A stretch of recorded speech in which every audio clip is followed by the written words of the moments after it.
They called them the silent ones, the background figures in every Western movie you've ever seen. But the women who shaped corn into civilizations and turned clay into empires were anything but silent. They were just speaking a language that conquest preferred not to understand. Tonight, we return to pre-colonial America, centuries before anyone thought to ask whether women could lead, when the answer was woven into every basket and embedded in every political decision across hundreds of thriving nations. Dawn breaks over long houses stretching like wooden cathedrals across the landscape. Smoke rises from cooking fires tended by hands that already know their purpose, planting the three sisters, grinding medicines, shaping treaties through marriage alliances. In that quiet space between sleeping and full wakefulness, you stand among women whose daily routines built democracies that would make modern politicians weep with envy, listening to the distant melody of a wooden flute that carries more political authority than any crown or constitution. This is not a story of noble savages or romantic primitives. It's the slow work of building sustainable civilizations, one careful decision at a time. Clan mothers choosing chiefs, healers preserving knowledge, artists encoding history into every bead and pattern, and mothers raising children who would carry forward wisdom accumulated across countless generations. Welcome to American Sleepless Story, where forgotten moments from America's past become tonight's gentle companion. These are quiet stories told slowly, perfect for when your mind needs to wander somewhere peaceful. If you'd like more stories like this, hit subscribe. And tell me in the comments, where are you listening from? And what time is it where you are? I love knowing this community spans different places and time zones, all finding rest in the same American stories. Now, settle in, here comes the story. Picture this: you wake up not to the gentle buzz of your smartphone alarm, but to the first whisper of dawn creeping through your dwelling. There's no snooze button here, no scrolling through notifications while you gather the courage to face another day. Your feet hit the ground, and immediately, your hands know their purpose. The rhythm of survival has already begun, as predictable as sunrise, as essential as breathing. This was the sleepless reality for countless women across Native American tribes, where every sunrise brought the same beautiful burden, keeping everyone alive through another day. Your modern morning routine of coffee and emails would seem almost comically simple compared to the intricate dance of tasks that awaited these women each dawn. The soft hum of the wind through trees became their alarm clock, and the story of each day began before most of us would even consider opening our eyes. The first order of business was always water, not the effortless turn of a faucet, but a deliberate journey to the nearest stream or spring, often a considerable walk carrying heavy vessels made from gourds or woven baskets sealed with pine pitch. The path to water became as familiar as your own heartbeat, worn smooth by countless trips that followed the same route year after year. You'd learn to read the landscape like a book, which route was safer in winter, where the water ran clearest after rain, how to spot the subtle signs that warned of animals nearby. This wasn't just a chore, it was an intimate conversation with the land itself, a boring but essential American ritual that connected you to the pulse of your environment. The weight of filled water containers on the return journey built muscles that no modern gym membership could replicate, and the quiet satisfaction of providing this essential element created a connection to home that transcended mere survival. Sometimes, if you were lucky, you'd hear the distant sound of someone's wooden flute drifting across the valley, a reminder that beauty existed even in the most mundane tasks. Fire was the next essential companion, demanding constant attention throughout the day like a hungry pet that never quite felt satisfied. Keeping flames alive required gathering endless supplies of kindling, small branches, and larger logs, a task that sent you ranging through forests and clearings with the keen eye of someone who understood that tonight's warmth depended on today's diligence. Your hands grew skilled at reading wood, knowing which pieces would catch quickly for cooking and which would burn slowly through the long nights when sleep would come fitfully to those worried about dying embers. The art of fire making wasn't just about striking sparks. It was about reading wine patterns, understanding moisture content, and maintaining that delicate balance between too little fuel and wasteful abundance. This boring, repetitive work became meditative, a chance to think while your hands stayed busy with the ancient story of human survival. The familiar crackle and pop of burning wood provided a soundtrack to daily life, as constant as breathing and twice as necessary. Food preparation stretched across entire days, beginning with the cultivation of corn, beans, and squash, the three sisters that formed the agricultural foundation of many tribes and required more attention than any three human sisters ever could. Imagine spending hours in fields under the open sky, your hands deep in earth that smelled of rain and yesterday's work, planting seeds with the same careful attention your grandmother had shown, and her grandmother before her. The planting wasn't random. It required understanding soil conditions, weather patterns, and the intricate relationships between different crops that would make modern agricultural scientists envious. Corn provided structure for beans to climb, while squash leaves shaded the soil and prevented weeds in a partnership so elegant it seemed almost too good to be true. This wasn't just farming. It was ecological engineering passed down through generations of women who understood that their knowledge stood between their families and hunger. The sleepless nights spent planning planting schedules and worrying about weather patterns created an intimate relationship with seasons that modern climate-controlled life rarely offers. But agriculture was only part of the food story, and perhaps the more predictable part compared to the encyclopedic knowledge required for foraging. You'd need to identify dozens of edible roots, berries, nuts, and greens, knowing not just what was safe to eat, but when to harvest for maximum nutrition and how to process each plant properly without poisoning your entire family. Some roots required extensive preparation to remove toxins. Berries needed careful drying for winter storage, and nuts demanded specific techniques for efficient processing that would leave your hands stained and sore for days. This knowledge wasn't written down anywhere. It lived in your memory, passed down through patient instruction and careful observation that began in early childhood and continued until your hands were too arthritic to gather. The sleepless hours spent learning these skills created a living library of survival knowledge that no book could contain, and the boring repetition of gathering the same plants year after year ensured that this American wisdom would survive another generation. That distant wooden flute would sometimes accompany these solitary gathering trips.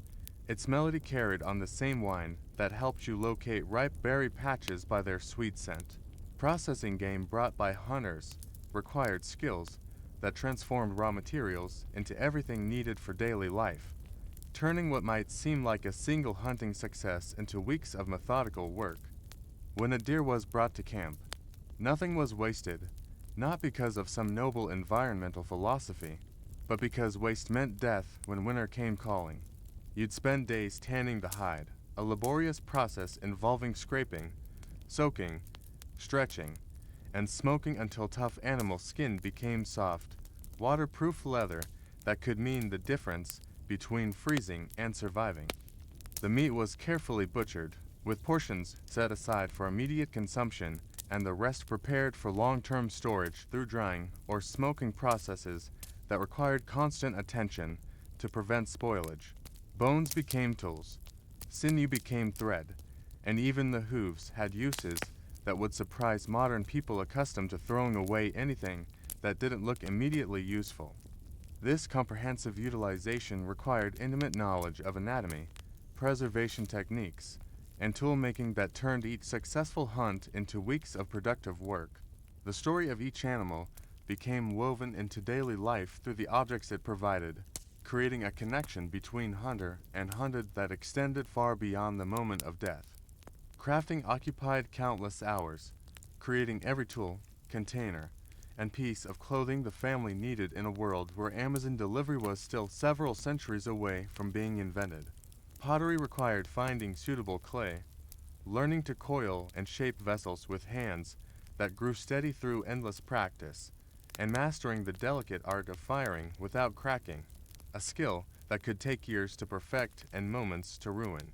Basket weaving demanded gathering appropriate materials at the right time of year, preparing fibers through soaking and drying processes that couldn't be rushed, and then executing complex patterns that weren't just decorative but served specific functional purposes that had been refined over generations. Different basket designs were optimized for different tasks: water carrying, berry gathering, storage, or transport, each requiring specific techniques and materials that had to be gathered from different locations. Each piece represented hours of skilled labor and embodied knowledge passed down through generations of women who understood that beauty and function weren't separate concepts, but different aspects of the same truth. The boring repetition of these tasks created muscle memory so deep that hands could work while minds wandered, often accompanied by stories or songs that made the work pass more quickly. Textile work required processing plant fibers or animal hair into thread, then weaving that thread into cloth using techniques that varied dramatically between tribes and regions, each with secrets jealously guarded and proudly passed down. The preparation phase alone was extensive, gathering materials at exactly the right moment in their growth cycle, cleaning and preparing fibers through processes that could take weeks, creating consistent thread thickness that required more patience than most modern people possess, and setting up looms that were themselves works of engineering art. The actual weaving was meditative work that occupied hands while minds were free to think, plan, or engage in conversation, creating a social atmosphere around what might otherwise be solitary labor. Patterns woven into cloth often carried cultural significance, identifying tribal affiliation or family connections in ways that functioned like living family trees wrapped around the body. This wasn't just making clothing, it was weaving identity itself into the fabric of daily life, creating visual stories that connected individuals to their broader community. That wooden flute melody would sometimes drift through the weaving circles, adding music to the rhythmic sound of shuttles passing through warps in an ancient American symphony of productivity. Child rearing wove through all these tasks like thread through cloth, with education happening not in separate classrooms, but integrated into every activity in ways that would seem chaotic to modern parents accustomed to structured learning environments.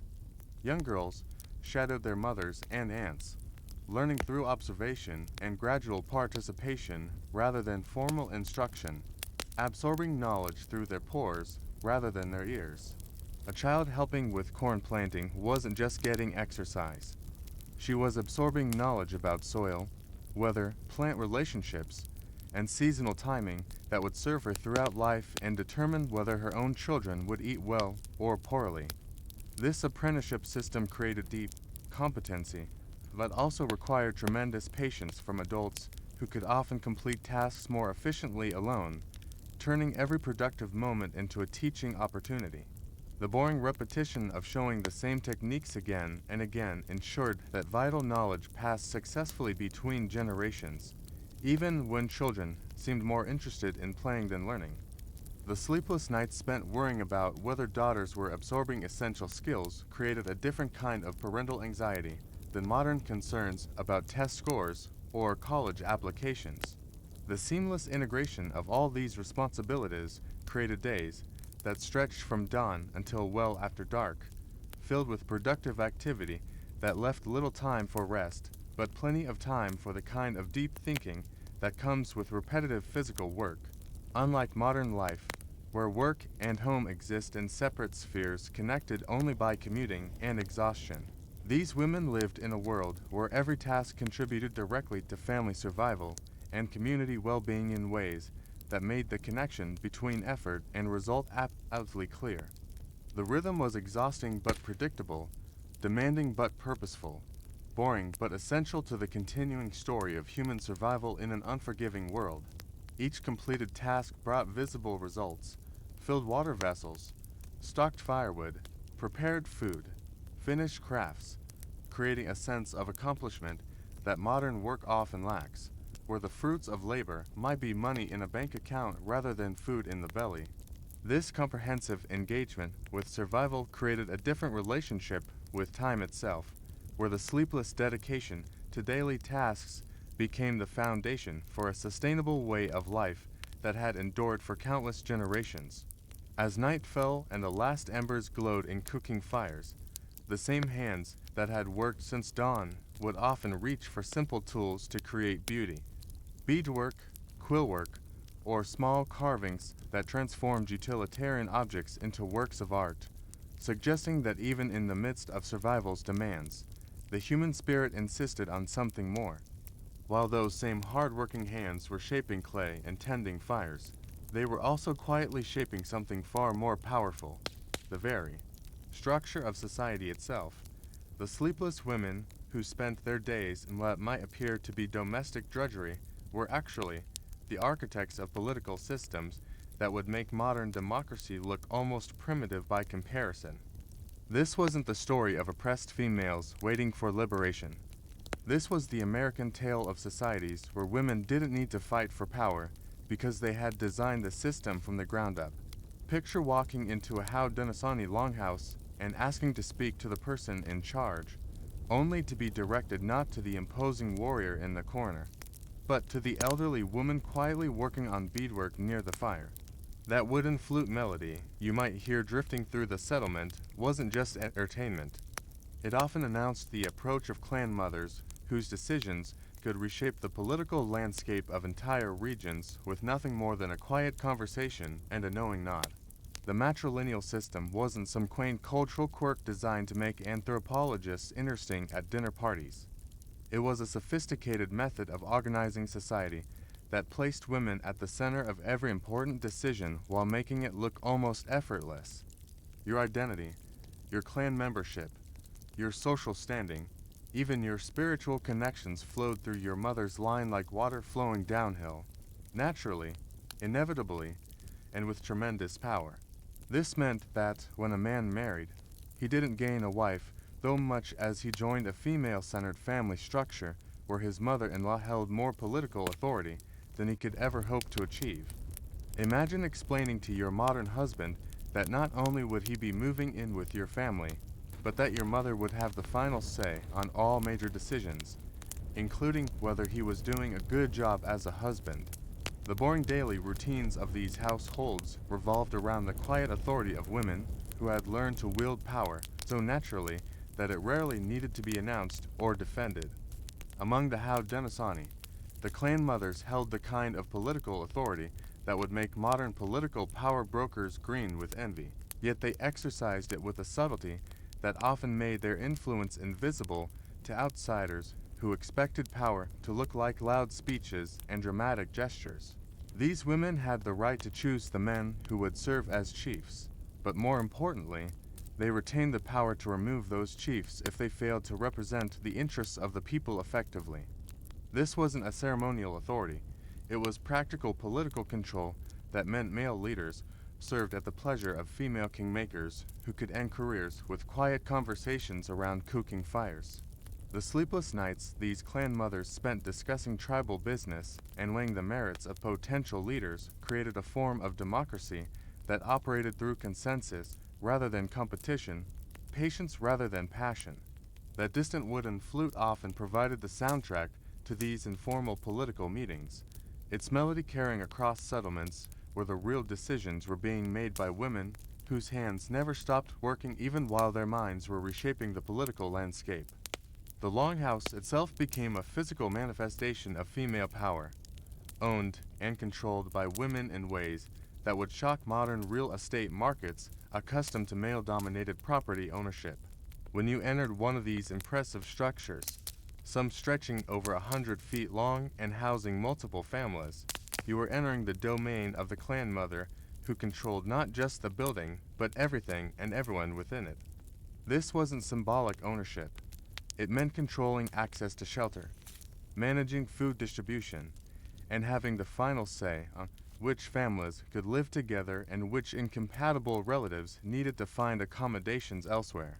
The boring daily decisions about household management became exercises in political authority that shaped the social fabric of entire communities.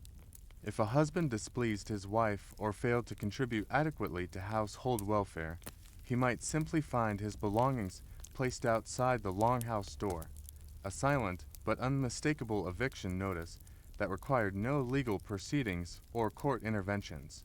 The agricultural foundation of many tribes created another layer of female authority that modern economic systems struggle to comprehend, where control of food production translated directly into political influence without the intermediary step of money or markets.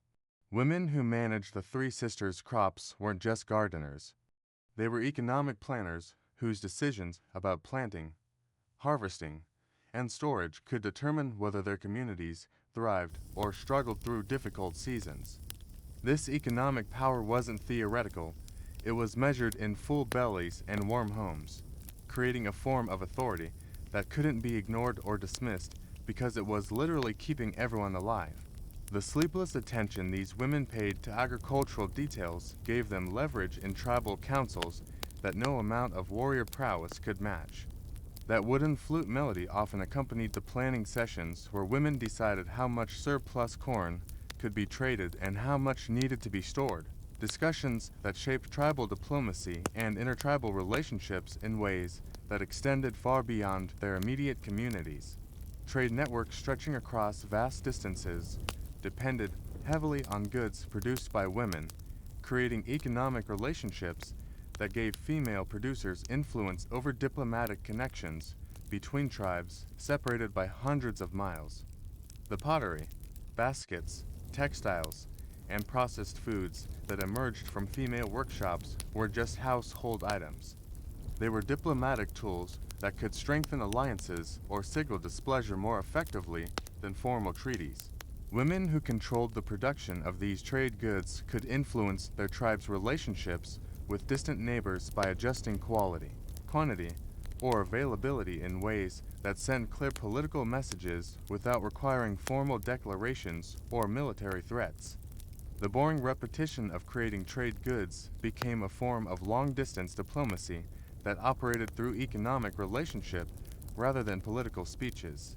These American women understood that power often flowed through practical necessities rather than dramatic gestures, creating influence that was harder to challenge because it was embedded in the daily survival needs of multiple communities.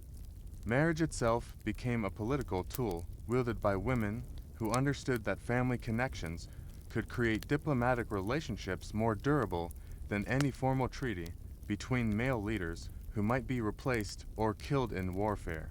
Clan mothers who arranged strategic marriages weren't matchmaking for romance.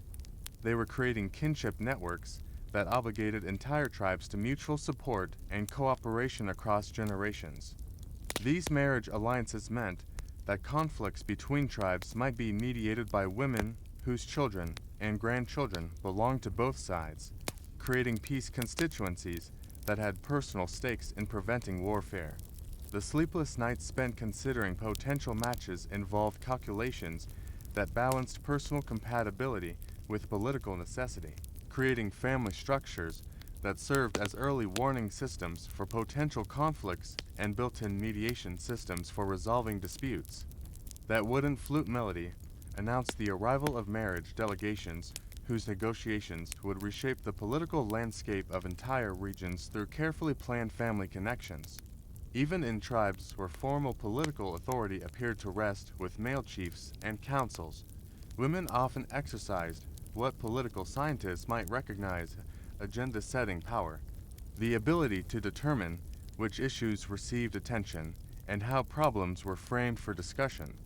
The informal conversations that happened during food preparation, craft work, and child care often shaped tribal priorities in ways that formal council meetings simply ratified rather than determined. Women who controlled access to chiefs through family relationships, who managed the logistics that made council meetings possible, and who provided the economic foundation that supported tribal operations had multiple ways to influence decisions without ever appearing to challenge male authority directly. This behind-the-scenes influence was often more effective than formal authority because it operated through relationships and practical necessities rather than abstract political principles that might be challenged or overturned. The spiritual authority that often accompanied female political power created another layer of influence that was particularly difficult for outsiders to understand or challenge, since it operated through cultural beliefs that were deeply embedded in tribal worldviews. Women who served as clan mothers often had spiritual responsibilities that connected them to ancestral spirits and cosmic forces in ways that gave their political decisions religious legitimacy that couldn't be questioned without challenging the fundamental beliefs of the entire community. This spiritual dimension of female authority meant that political opposition to clan mothers wasn't just disagreement with individual women. It was potential sacrilege against the spiritual order that maintained cosmic balance and tribal welfare. The boring daily rituals that maintained these spiritual connections, prayers, ceremonies, and traditional practices were actually exercises in political authority that reinforced female power through religious observance. The sophistication of these female-centered political systems created forms of governance that balanced individual autonomy with collective responsibility in ways that modern democratic theory is still struggling to achieve, suggesting that the sleepless women of these tribes had solved political problems that continue to challenge contemporary societies. The clan mother system created accountability mechanisms that prevented the concentration of power while ensuring effective decision-making, distributed authority while maintaining clear leadership, and balanced competing interests without creating permanent adversarial relationships that could tear communities apart. These American political innovations emerged from the practical wisdom of women whose daily responsibilities for survival had taught them that sustainable power must be based on consensus rather than coercion, service rather than dominance. As the evening fires burned low and the day's political business concluded with the same quiet efficiency that characterized all their work, these women had created something remarkable. Societies where power flowed through wisdom rather than violence, where authority was earned through fervor rather than seized through force, and where the most important decisions were made by those whose hands were too busy keeping everyone alive to waste time on dramatic displays of dominance. The same hands that shaped political destinies and managed household economies also reached into realms that existed beyond the visible world, touching sacred knowledge that connected the mundane tasks of daily survival to cosmic forces that governed life, death, and everything in between. This wasn't the sleepless spirituality of modern seekers frantically searching for meaning in weekend workshops. This was the boring, methodical cultivation of sacred relationships that require decades of patient learning and daily practice. These American women didn't compartmentalize their spiritual lives into Sunday morning services or meditation retreats. Their entire existence was woven through with sacred purpose that transformed every ordinary activity into a form of prayer. That wooden flute melody that drifted across settlements often carried more than entertainment value. It was part of a complex spiritual communication system that connected human communities to the larger web of relationships that included plants, animals, ancestors, and spiritual forces that shaped the natural world. The role of healer demanded encyclopedic knowledge that made modern medical education look almost quaint by comparison, requiring not just understanding of plant properties and human anatomy, but intimate familiarity with the spiritual dimensions of illness and wellness that conventional medicine has largely abandoned. Women who served as healers needed to identify hundreds of medicinal plants, understand their preparation methods, know their proper dosages, and recognize their potential interactions. But that was just the beginning of their education. They also had to comprehend the spiritual causes of illness, the ceremonial protocols for gathering sacred plants, the proper prayers and songs that activated healing properties, and the complex relationships between physical symptoms and spiritual imbalances that might be affecting entire families or communities. The sleepless nights spent learning these intricate healing traditions created medical practitioners whose knowledge base encompassed both practical pharmacology and spiritual counseling in ways that treated whole persons rather than isolated symptoms. These women understood that true healing required addressing not just the immediate physical problem, but the underlying spiritual and social conditions that had allowed illness to take hold. Plant medicine represented a sophisticated pharmaceutical system that operated through sacred relationship rather than chemical isolation, requiring healers to maintain spiritual connections with plant teachers who revealed their healing properties through dreams, visions, and patient observation over many years. The gathering of medicinal plants wasn't simply botanical collection. It was ceremonial interaction that required proper prayers, appropriate offerings, and careful attention to seasonal timing that respected the spiritual nature of plant allies. Women who specialized in plant medicine often spent years learning the individual personalities of different healing plants, understanding which plants worked well together and which should never be combined, recognizing how environmental conditions affected plant potency, and developing the spiritual sensitivity necessary to communicate with plant spirits who guided the healing process. That distant wooden flute often accompanied plant gathering expeditions, its melody serving as a form of prayer that maintained respectful relationships with the natural world. The boring repetition of proper gathering protocols ensured that these sacred relationships remained strong across generations, creating sustainable medical systems that could provide healing without depleting natural resources. Spiritual midwifery transformed the biological process of childbirth into sacred ceremony that connected new souls to their tribal community and spiritual heritage, requiring knowledge that extended far beyond the mechanical aspects of labor and delivery. Women who assisted in births needed to understand the spiritual dimensions of pregnancy, the ceremonial requirements for welcoming new souls, the protective prayers that safeguarded mother and child during vulnerable transition periods, and the complex spiritual relationships that connected newborns to their clan spirits and ancestral guides. The sleepless vigils that accompanied difficult births involved not just medical intervention, but spiritual advocacy that called upon ancestral assistance and cosmic forces to support the birthing process. These midwives served as intermediaries between the human community and the spirit world, ensuring that new souls were properly welcomed and spiritually protected during their transition from the spirit realm to physical existence.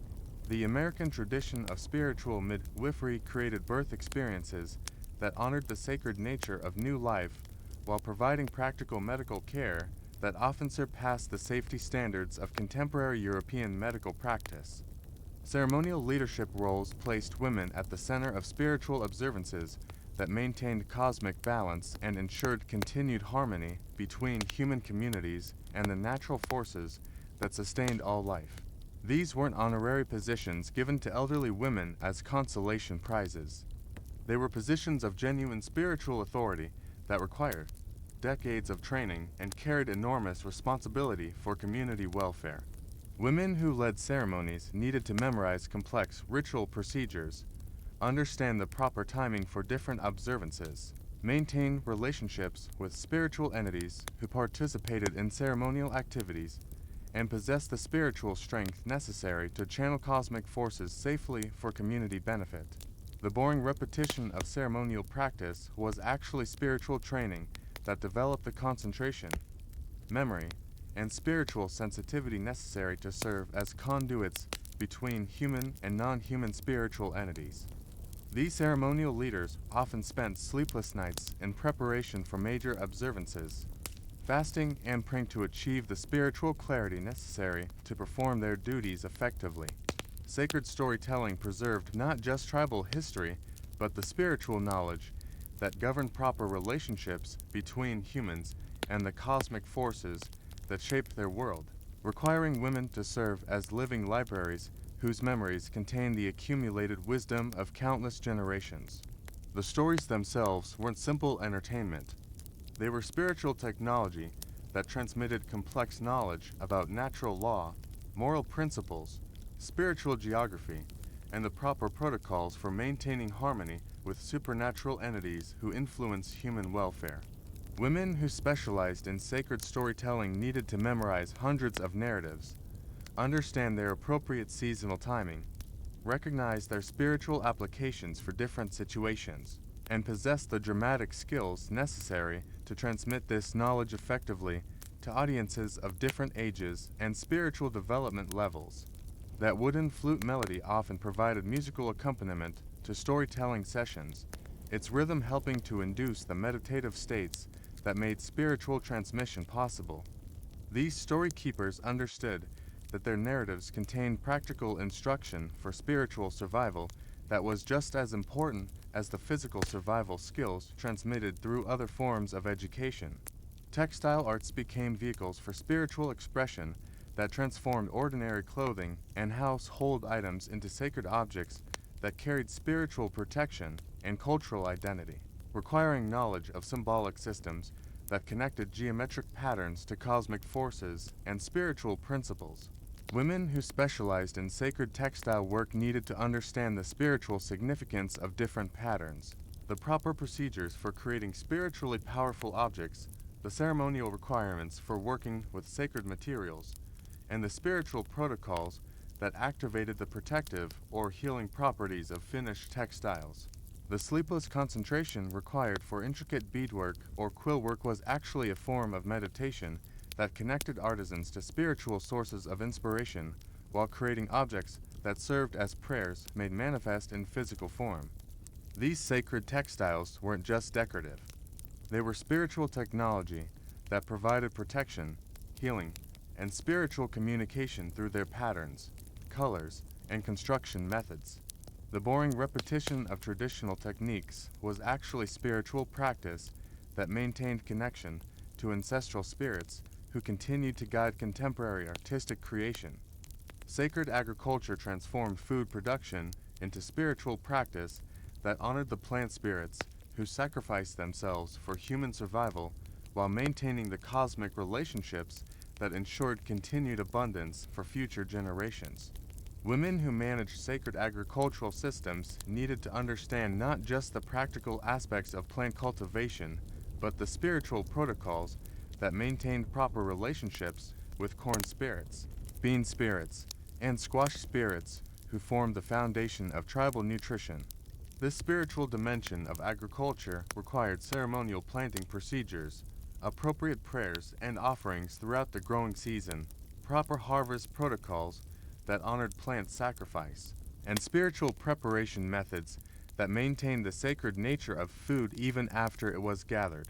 These agricultural specialists often received guidance through dreams and visions that revealed optimal planting times, appropriate locations for different crops, and spiritual remedies for plant diseases that threatened community food security.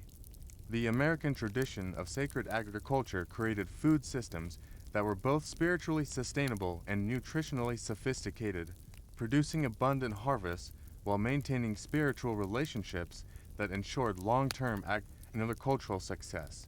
Dream interpretation provided spiritual guidance that helped individuals and communities navigate the complex spiritual landscape that surrounded daily life, requiring women to develop the spiritual sensitivity necessary to distinguish between ordinary dreams and sacred visions that carried important spiritual messages. Women who specialized in dream work needed to understand the symbolic language used by spiritual entities, recognize the different types of spiritual communication that occurred during sleep states, maintain relationships with spirit guides who provided dream guidance, and possess the spiritual authority necessary to interpret sacred visions for community benefit. The sleepless nights these women spent receiving and interpreting spiritual guidance often determined tribal decisions about hunting, warfare, migration, and ceremonial timing that affected entire communities. These dream interpreters served as communication specialists who translated messages from the spirit world into practical guidance that helped their people navigate both spiritual and physical challenges. That distant wooden flute often announced the approach of dream interpreters whose spiritual insights had guided communities through difficult decisions or dangerous periods. The integration of all these spiritual responsibilities created women whose daily lives existed simultaneously in physical and spiritual dimensions, moving effortlessly between mundane tasks and sacred activities in ways that maintained constant connection to the cosmic forces that govern both individual welfare and community survival. These spiritual practitioners weren't separate from ordinary community life. They were the women who also managed households, raised children, and participated in all the practical activities necessary for tribal survival while carrying additional responsibilities for maintaining spiritual relationships that sustained everything else. Their spiritual authority emerged from demonstrated competence in both practical and sacred domains, creating leaders whose guidance was trusted because it was grounded in comprehensive understanding of both worldly and otherworldly realities. As the evening fires burned low and spiritual activities concluded with the same quiet efficiency that characterized all their work, these women had created something remarkable: spiritual systems that were both profoundly sacred and entirely practical, connecting cosmic wisdom to daily survival in ways that enriched ordinary life with sacred purpose while ensuring that spiritual practice remained relevant to the real challenges of human existence. The spiritual wisdom that guided cosmic relationships also shaped the most intimate aspects of human connection, creating marriage and family systems that balanced individual desires with community needs in ways that would challenge modern assumptions about romance, autonomy, and personal fulfillment. This wasn't the sleepless romance of contemporary dating apps and endless searching for soulmates. This was the boring, practical business of creating family structures that could survive economic hardship, political upheaval, and the countless challenges that threatened community stability across generations. These American women didn't separate love from survival or passion from practical necessity. They understood that successful relationships required both emotional connection and functional partnership that could withstand the real pressures of daily life in communities where individual failure could threaten everyone's welfare.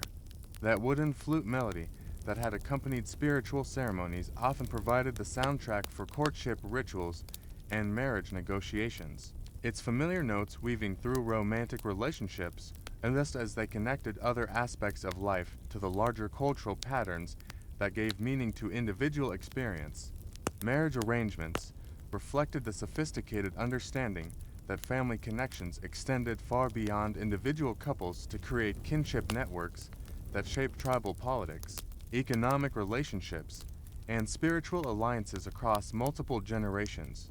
Young women approaching marriageable age weren't simply choosing romantic partners. They were entering negotiations that would determine their children's clan affiliations, their family's political alliances, and their community's relationships with other tribes for decades to come. The sleepless deliberations that preceded marriage decisions involved careful consideration of compatibility between not just two individuals, but the family systems, whose union would create obligations and opportunities that extended throughout both kinship networks. Clan mothers who guided these decisions brought decades of experience in evaluating which combinations of families, personalities, and practical skills were most likely to produce stable partnerships that could contribute effectively to community welfare. These marriage arrangements weren't arbitrary impositions of parental authority. They were strategic decisions based on comprehensive understanding of how family relationships affected broader community dynamics. Courtship practices balanced individual preference with family guidance, creating space for personal attraction while ensuring that romantic choices aligned with community needs and cultural values that prioritize long-term stability over short-term passion.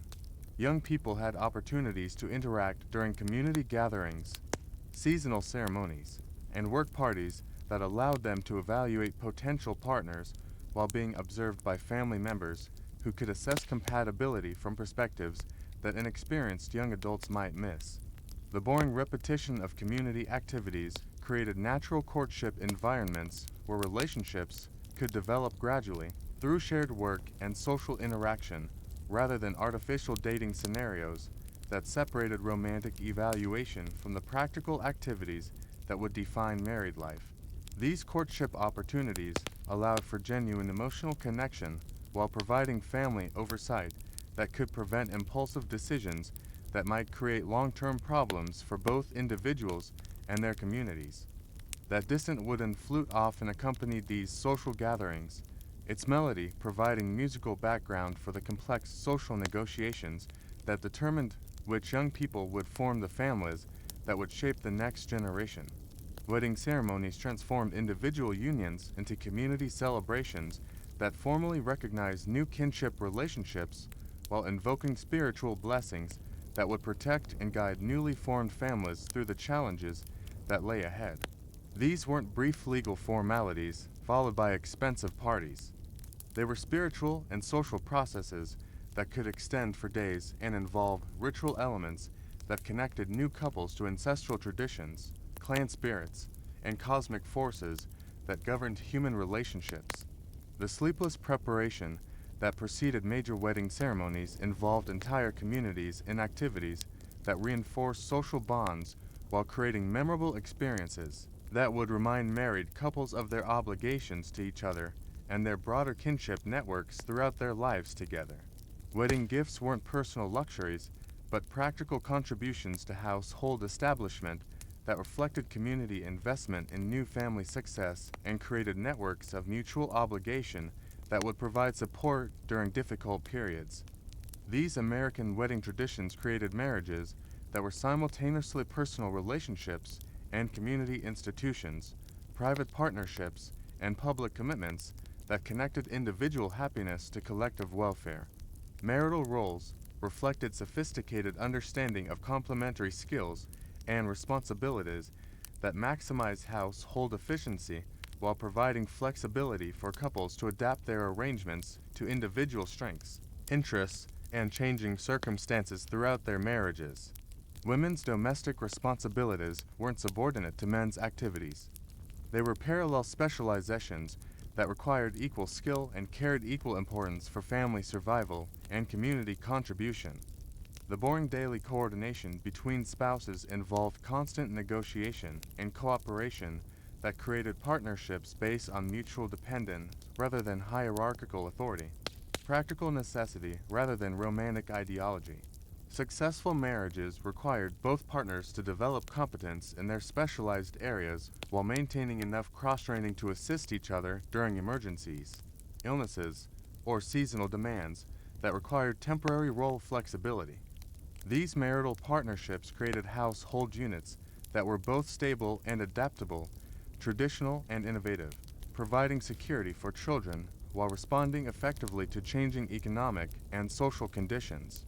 Divorce procedures reflected the same practical wisdom that guided marriage formation, recognizing that some unions failed to serve their intended purposes, and that community welfare required mechanisms for ending unsuccessful partnerships without creating permanent social disruption.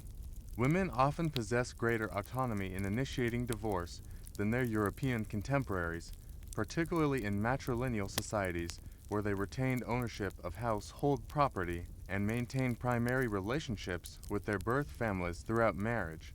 The sleepless consideration that preceded divorce decisions involved evaluation of whether marital problems could be resolved through family intervention, spiritual guidance, or practical adjustments, or whether fundamental incompatibilities made continued partnership counterproductive for everyone involved. Divorce wasn't considered moral failure, but practical recognition that some combinations of personalities, skills, or circumstances simply didn't work effectively despite everyone's good intentions. That wooden flute melody accompanied the quiet family discussions that explored alternatives to divorce while respecting individual autonomy to make final decisions about personal relationships that couldn't be sustained through external pressure or social expectations. Child-rearing practices extended beyond immediate families to encompass entire clan networks that shared responsibility for educating, protecting, and guiding young people through the complex process of becoming competent adults who could contribute effectively to community welfare. Children belonged not just to their biological parents, but to extended kinship groups that provided multiple role models, educational opportunities, and support systems that enriched childhood experience while distributing parental responsibilities across broader social networks. The boring daily supervision of children became community activity that connected different generations while providing practical education that prepared young people for adult responsibilities through graduated participation in increasingly complex tasks. This extended family approach to child rearing created resilient support systems that could cope with parental death, illness, or temporary absence without disrupting children's education or emotional development. These American child rearing traditions produced adults who understood themselves as members of kinship groups rather than isolated individuals, creating social bonds that provided lifelong security and mutual obligation.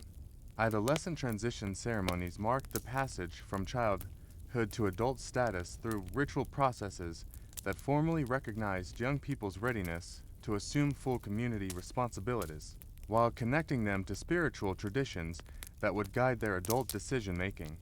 Young women's puberty ceremonies weren't simply biological acknowledgments, but spiritual initiations that welcomed them into the community of women while teaching them about their responsibilities as potential mothers, wives, and community members.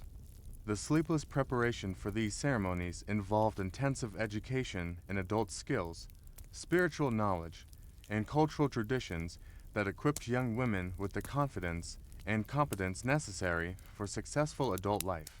These transition rituals created clear markers between childhood and adulthood while providing community recognition and support for young people navigating the challenging process of assuming adult responsibilities. The ceremonies themselves became memorable experiences that connected individual coming of age to collective cultural traditions, creating shared memories that reinforced social bonds throughout adult life.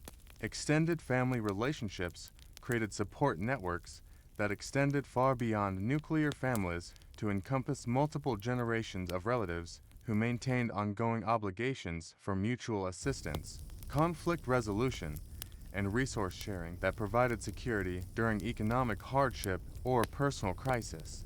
Grandparents, aunts, uncles, and cousins weren't distant relatives seen occasionally at family gatherings. They were daily participants in household activities who shared child-rearing responsibilities, contributed specialized skills, and provided alternative perspectives on family decisions that enriched decision-making while preventing individual families from becoming isolated or overwhelmed. The boring routine of extended family interaction created informal education systems that transmitted cultural knowledge while providing multiple sources of emotional support and practical assistance that strengthened individual resilience. These kinship networks functioned as social insurance systems that guaranteed community support for vulnerable members, while distributing economic risks across broader population groups that could absorb individual hardships without threatening overall community stability. Elderly women occupied positions of particular respect and authority that recognized their accumulated wisdom and experience while ensuring that their knowledge continued to benefit younger generations who would face similar challenges in their own lives. Grandmothers weren't relegated to passive retirement, but remained active participants in family decision-making whose guidance was actively sought on matters ranging from child-rearing and marriage arrangements to spiritual practices and community politics. The sleepless attention these elderly women paid to observing and evaluating family dynamics made them valuable advisors whose perspective encompassed multiple generations of experience with the challenges that face every family across time. Their continued involvement in daily activities meant that cultural knowledge remained actively transmitted rather than becoming historical curiosity, creating educational systems that connected practical skills to cultural values.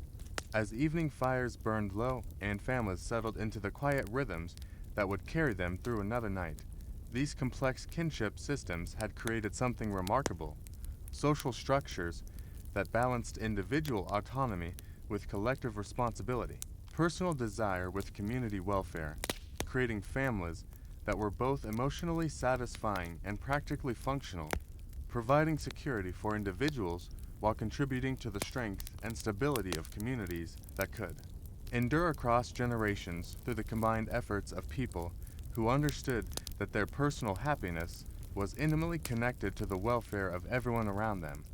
The same kinship networks that had provided security and stability for countless generations suddenly faced forces that no amount of traditional wisdom could have prepared them to handle. As European colonization brought changes so fundamental and devastating that they threatened to erase centuries of cultural development, in the span of a few brutal decades, this wasn't the sleepless worrying of communities facing familiar challenges like harsh winters or intertribal conflicts. This was the bone-deep terror of people watching their entire world dissolve under pressures that seemed to come from another universe entirely. The wooden flute melodies that had accompanied daily life for generations began to sound different now, carrying notes of mourning for losses that couldn't be fully comprehended, playing songs for a world that was disappearing faster than anyone could document or preserve. These American women, who had managed complex societies with quiet competence, suddenly found themselves struggling to protect their families against enemies who didn't follow any recognizable rules of warfare, diplomacy, or human decency.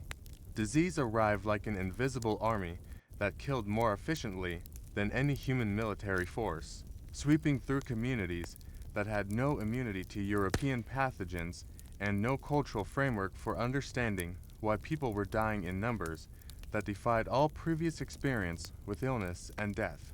Smallpox, measles, influenza, and bubonic plague moved through native populations with terrifying speed, sometimes killing 90% of a community within months and leaving the survivors to cope with grief, trauma, and social disruption that exceeded anything their healing traditions had been designed to address. Women who had served as healers found themselves helpless against diseases that didn't respond to traditional medicines, forced to watch helplessly as their children, husbands, and elderly relatives died despite all their accumulated knowledge and spiritual power. The sleepless nights spent nursing the sick became exercises in despair as one after another of their patients succumbed to illnesses that seemed to target the young and healthy just as readily as the old and weak. The boring routine of daily life collapsed under the weight of constant death, funeral preparations, and the desperate struggle to care for orphan children and incapacitated adults while maintaining basic survival activities with drastically reduced populations. Forced assimilation policies targeted children specifically, recognizing that cultural transmission depended on the education systems that women had maintained for centuries, and seeking to break those connections permanently by removing children from their families and communities during their most formative years. The establishment of boarding schools represented a systematic attack on native cultures that was more devastating than military conquest because it aimed to destroy not just political independence, but cultural identity itself. Women who had been the primary educators of their children suddenly found themselves powerless to protect their sons and daughters from institutions that explicitly sought to kill the Indian and save the man through methods that amounted to cultural genocide. The sleepless anguish of mothers whose children were forcibly removed to distant schools where they would be forbidden to speak their native languages, practice their religions, or maintain connection to their families created a form of grief that had no traditional remedies. These American women had to develop entirely new forms of resistance and resilience to cope with losses that threatened the very foundation of their identities as mothers, educators, and cultural guardians. Land loss transformed women who had been expert environmental managers into refugees on their own ancestral territories, forced to adapt their extensive ecological knowledge to confined reservation spaces that often bore no resemblance to the diverse ecosystems they had managed for generations. The reservation system didn't just restrict physical movement. It severed the spiritual and practical relationships with sacred sites, seasonal gathering areas, and agricultural lands that had formed the foundation of women's economic and spiritual authority. Women who had known every plant, water source, and seasonal cycle across vast territories suddenly found themselves confined to small, often unsuitable parcels of land where their accumulated knowledge became irrelevant overnight. The boring daily tasks that had once connected them to ancestral wisdom and provided security for their families became impossible to perform, forcing them to depend on government rations and unfamiliar foods that couldn't provide adequate nutrition or cultural satisfaction. That wooden flute's melody now carried across much smaller spaces, its familiar notes trying to maintain connections to traditions that had been designed for entirely different landscapes and lifestyles. Economic disruption undermined the productive activities that had given women status and authority within their communities, forcing them to adapt to cash economies that devalued their traditional skills while offering few alternatives for meaningful economic participation. The sophisticated agricultural systems, craft production networks, and resource management practices that women had developed over centuries became obsolete almost overnight as markets, manufactured goods, and wage labor replaced subsistence economies based on reciprocity and seasonal cycles. Women who had been economic leaders found themselves reduced to dependency on government assistance or marginal wage labor that provided neither economic security nor cultural satisfaction. The sleepless worrying about providing for families became more desperate as traditional food sources disappeared and government rations proved inadequate, unreliable, and culturally inappropriate for maintaining health and community cohesion. These enforced economic changes didn't just affect material welfare. They undermined the social relationships and cultural practices that had been embedded in traditional productive activities, creating cascading effects that damaged community structure and individual identity.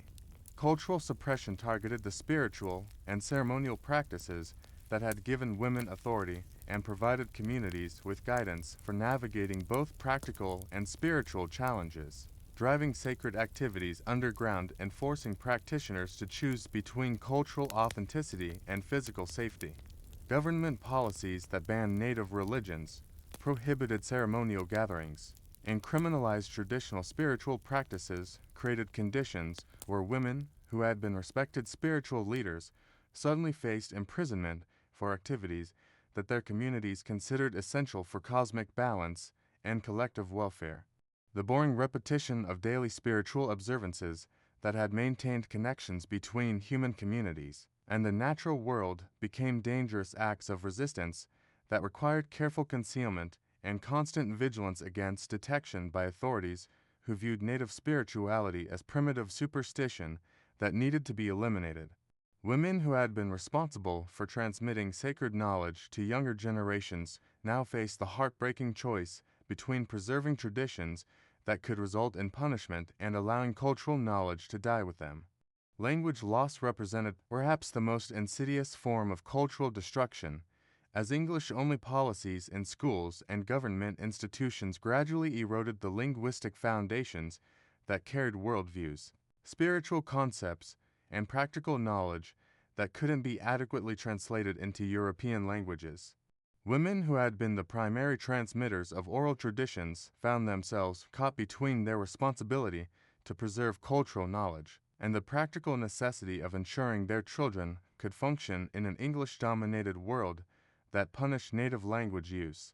The sleepless struggle to maintain linguistic connections while adapting to new communication requirements created internal conflicts that had no satisfactory resolution, forcing mothers to choose between cultural preservation and their children's practical survival. These American women developed strategies for maintaining linguistic knowledge in secret while teaching their children the English skills necessary for navigating an increasingly hostile world, creating forms of cultural resistance that operated through silence and concealment rather than open defiance. That wooden flute melody began to carry words in languages that fewer and fewer people understood, its songs becoming repositories for cultural knowledge that existed nowhere else. Educational disruption replaced traditional learning systems that had prepared children for productive adult roles within their communities with institutional education designed to prepare native children for subordinate positions within the dominant society while severing their connections to tribal knowledge and identity. Women who had been sophisticated educators found their teaching authority undermined by schools that explicitly rejected native knowledge as inferior while failing to provide meaningful alternatives that addressed the real needs of Native communities. The boring daily interactions between mothers and children that had transmitted practical skills, cultural values, and spiritual understanding were replaced by formal classroom instruction that ignored or actively contradicted traditional knowledge systems. These educational changes created generational conflicts between parents who valued traditional knowledge and children who were taught to reject their heritage as backward and inferior, fracturing family relationships and community cohesion in ways that made cultural transmission increasingly difficult. Political marginalization stripped women of the formal and informal authority they had exercised within traditional governance systems, replacing clan mothers and women's councils with male-dominated tribal governments that operated according to European political models that excluded women from decision-making processes. The sophisticated consensus-building and conflict resolution systems that women had managed for generations were replaced by adversarial political structures that emphasized competition over cooperation and individual achievement over collective welfare. Women who had been respected leaders found themselves relegated to auxiliary roles that had no real influence over decisions that affected their community's survival and development. The sleepless concern for community welfare that had motivated women's political involvement for generations now had no legitimate outlet within imposed governmental structures that didn't recognize or value traditional forms of female authority. Psychological trauma from all these combined losses created forms of suffering that traditional healing systems hadn't been designed to address, requiring women to develop new forms of resilience and resistance while maintaining hope for cultural survival under conditions that seemed designed to ensure cultural extinction. The cumulative effect of disease, family separation, land loss, economic disruption, cultural suppression, and political marginalization created levels of stress and grief that challenged the coping mechanisms that had sustained Native communities through previous difficulties. Women who had been the emotional and spiritual anchors of their families found themselves struggling with depression, anxiety, and despair while still being expected to provide stability and guidance for family members who were equally traumatized and overwhelmed. These American women had to reinvent survival itself, developing strategies for cultural persistence that could operate under conditions of total social disruption, while maintaining enough hope and determination to continue the slow work of cultural transmission and community rebuilding. As evening fires burned lower now, surrounded by smaller groups in unfamiliar places, these women had somehow managed to keep alive the essential elements of their cultures, despite facing challenges that should have destroyed them completely, proving that the human spirit's capacity for survival and adaptation could transcend even the most systematic efforts at cultural destruction. As we reach the end of tonight's journey through the lives of Native American women, take a moment to let these stories settle into that quiet space where memories rest. We've walked alongside women whose hands shaped not just clay and corn, but entire civilizations built on wisdom that took generations to develop and mere decades to nearly destroy. Their strength wasn't the loud, dramatic kind that fills movie screens. It was the sleepless, patient strength of people who understood that survival meant thinking 7 generations ahead. Think about the contrast between their world and ours.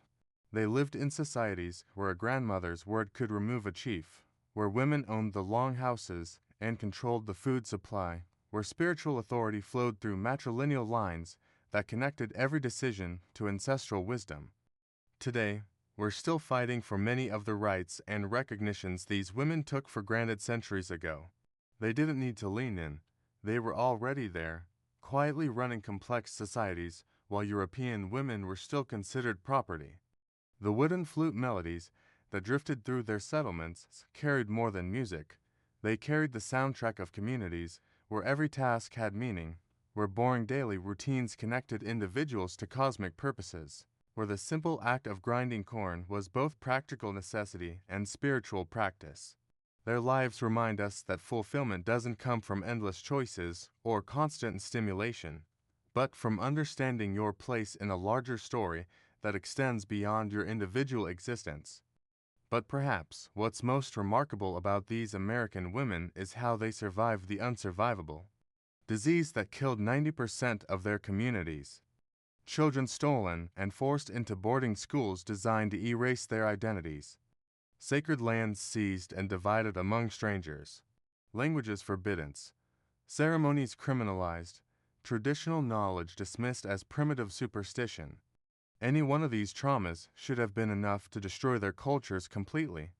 Yet somehow, through the sleepless vigilance of women who understood that they were the bridges between what was and what could be, enough survived. Today, native languages are being revitalized in immersion schools. Traditional healing practices are being integrated with modern medicine. Clan mothers still hold authority in many communities. Sacred sites are being reclaimed and protected. The story of these women didn't end with colonization. It transformed, adapted, and continued through the determination of descendants who refused to let their ancestors' wisdom disappear. Their legacy challenges us to think differently about strength, leadership, and what it means to build something that lasts. In our world of disposable everything and endless upgrades, they created sustainable systems that supported thriving communities for thousands of years. In our culture of individual achievement and competition, they built societies based on reciprocity and collective responsibility. In our age of spiritual seeking and expensive retreats, they lived every day connected to sacred purpose through the most ordinary activities. As you drift towards sleep tonight, imagine what it would feel like to wake up knowing exactly what your hands needed to do, confident that your work mattered not just to you, but to everyone around you. Picture a world where your grandmother's teachings were just sentimental memories, but practical knowledge that could keep your family alive. Dream of communities where leadership meant service, where wisdom was valued more than wealth, where the rhythm of daily life connected you to something larger than yourself. Sweet dreams, and may you find in their stories some inspiration for creating meaning in your own daily routines, for building relationships that extend beyond individual needs, for finding the sacred in the seemingly mundane tasks that fill our days. If these sleepless stories help you find peace in our restless world, consider subscribing and hitting that notification bell. Our quiet community of night listeners is always growing, and we'd love to have you join us on more gentle journeys into forgotten wisdom.